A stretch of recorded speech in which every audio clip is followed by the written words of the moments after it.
So we have an airplane propeller rotating at 1900 RPM, revolutions per minute. We're going to have to convert that into radians per second. That's part A. And then we want to find our total angular displacement over some time frame. So first we're going to convert RPMs into radians per second. Recall that 1 revolution per minute would be 2 pi radians over 60 seconds. So just dimensional analysis, multiply by 2 pi radians per revolution, 1 minute for every 60 seconds. Minutes cancel, revolutions cancel, we get radians per second. So our angular velocity, or angular speed, is 199 radians per second. Now we want to find our angular displacement, our change in theta. So just basically distance equals rate times time. Our change in theta will be our speed times our change in time, which is 180 seconds. And we get 35,000 radians. But that makes sense. This thing is rotating 1900 revolutions, complete revolutions every minute. All right, another problem. We've got a blender turning with constant angular acceleration. So it's speeding up 1.5 radians every second. We want to find the time it takes to reach a particular velocity, how many revolutions we go through, and then the arc length of a point on the edge of the blade. So here are our equations of motion. We're going to always use these for constant angular acceleration. These only apply to constant angular acceleration, alpha. We're given our alpha of 1.5 radians per second squared. We know our final speed and we know our initial speed, rest. So we're going to use this equation. Always set our initial angle to be 0, by the way. That one's always the case. So using this equation, plugging in the values we have, we get t equals 24 seconds. Then part B, we want to find our angle we've gone through now in that 24 seconds. So we know our time, we know our alpha. Omega naught was 0. So we're going to find our total angular displacement.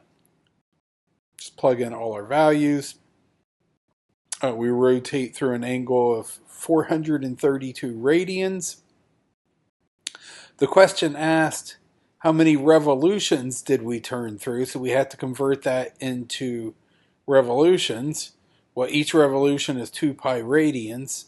So just using dimensional analysis, we get about 69 revolutions. And then finally, we're imagining a point at the end of the blade, which is 3 centimeters in radius.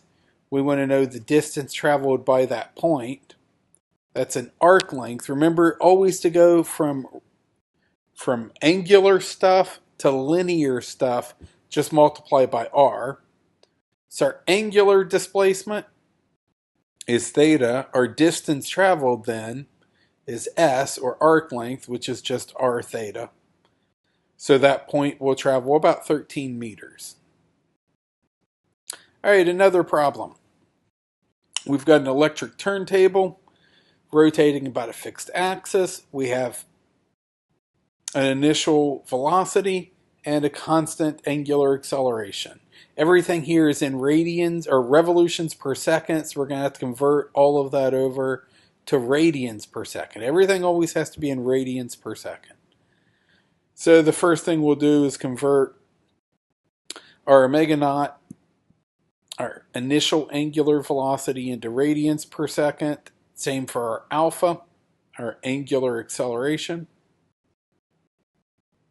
We want to compute a final angular velocity given our initial and our alpha. So that's just using this equation again right here.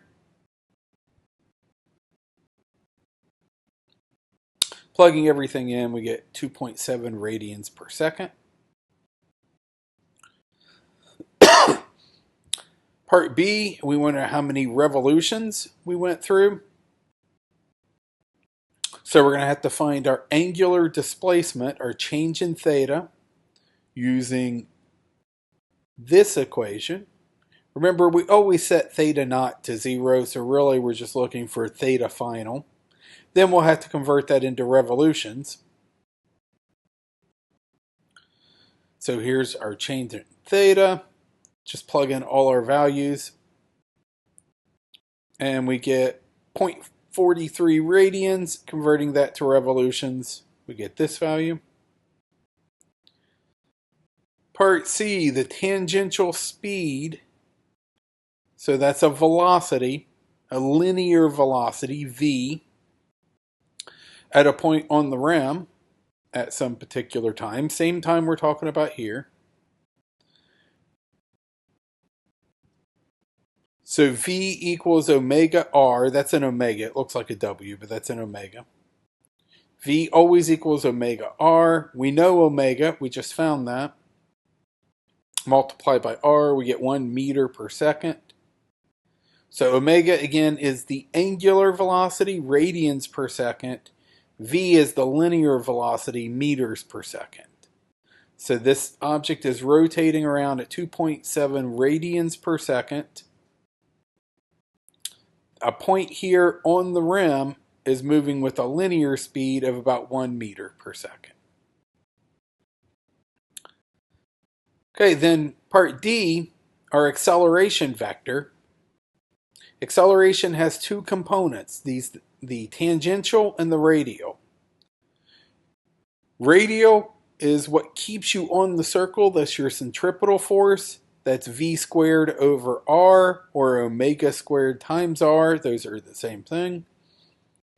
Tangential, this is what changes your speed.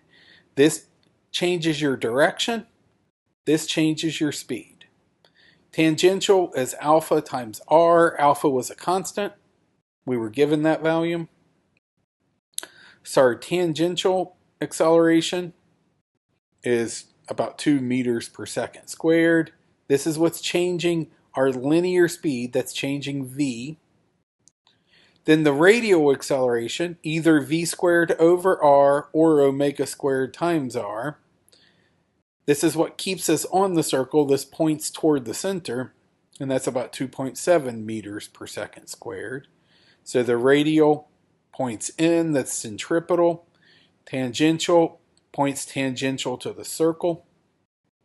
Then our total acceleration vector is the vector sum of those two. That will point at some angle in here, and we just use Pythagorean to find that in magnitude. This is the magnitude of that vector.